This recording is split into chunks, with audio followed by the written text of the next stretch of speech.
الحمد لله رب العالمين الرحمن الرحيم مالك يوم الدين إياك نعبد وإياك نستعين اهدنا الصراط المستقيم صراط الذين أنعمت عليهم غير المغضوب عليهم ولا الضالين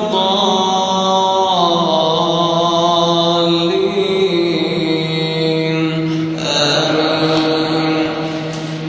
وإذ أخذنا من النبيين ميثاقهم ومنك ومن نوح وإبراهيم وموسى وعيسى بن مريم وأخذنا منهم ميثاقا غليظا ليسأل الصادقين عن صدقهم وأعد للكافرين عذابا أليما.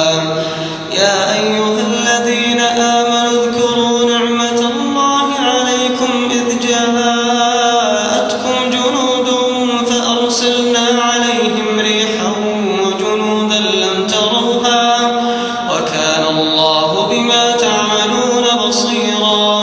إذ جاءوكم من فوقكم ومن أسفل منكم وإذ زاغت الأبصار وبلغت القلوب الحناجر وتظنون بالله الظنونا.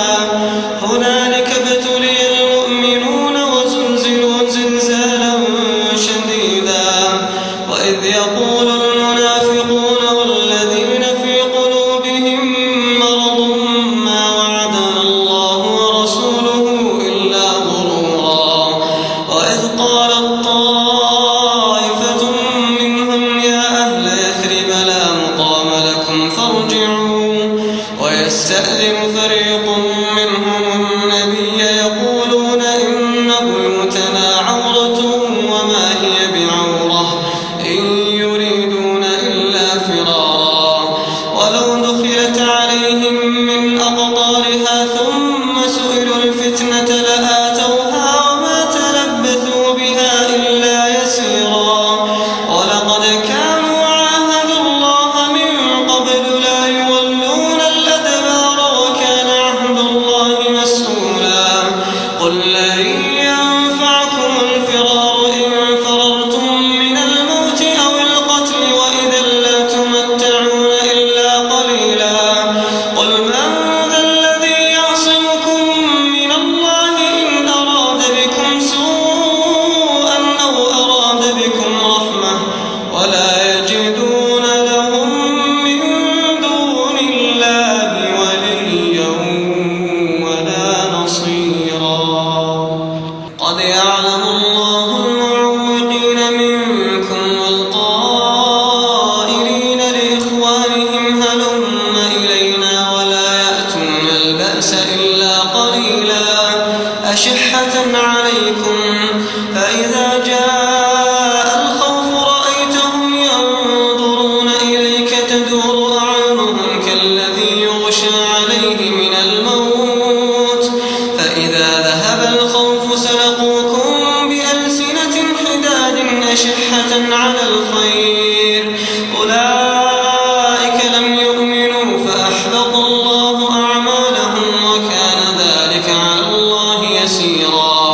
يحسبون الأحزاب لم يذهبوا وإن يأتي الأحزاب يودوا لو أنهم بادون في الأعراب يسألون عن أنبائكم ولو كانوا فيكم ما قاتلوا إلا قليلا. لقد كان لكم في رسول الله أسوة حسنة لمن كان يرجو الله واليوم الآخر وذكر الله كثيرا.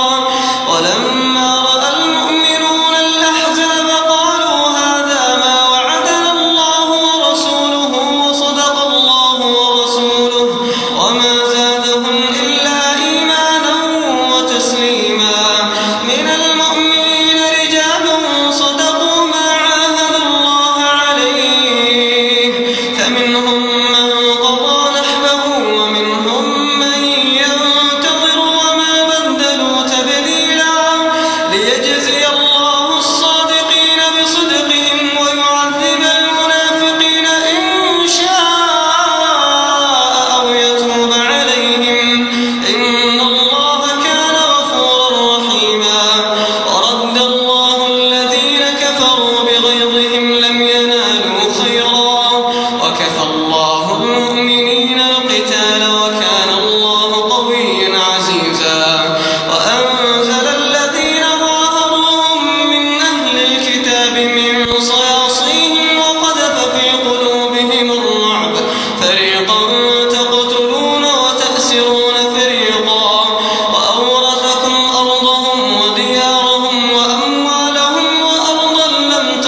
يقول للذي أنعم الله عليه وأنعمت عليه أمسك عليك زوجك واتق الله وتخفي في نفسك ما الله مبديه وتخشى الناس والله أحق أن تخشاه فلما قضى زيد منها وطرا زوجناكها لكي لا يكون على المؤمنين حرج في أزواج أدعيائهم إذا قضوا منهن وطرا وكان أمر الله مفعولا ما كان على النبي من حرج فيما فرض الله له سنة الله في الذين خلوا من قبل وكان أمر الله قدرا مقدورا الذين يبلغون رسالات الله ويخشونه ولا يخشون أحدا إلا الله وكفى بالله حسيبا ما كان محمد أبا أحد من رجالكم ولكن رسول الله وخاتم النبيين وكان الله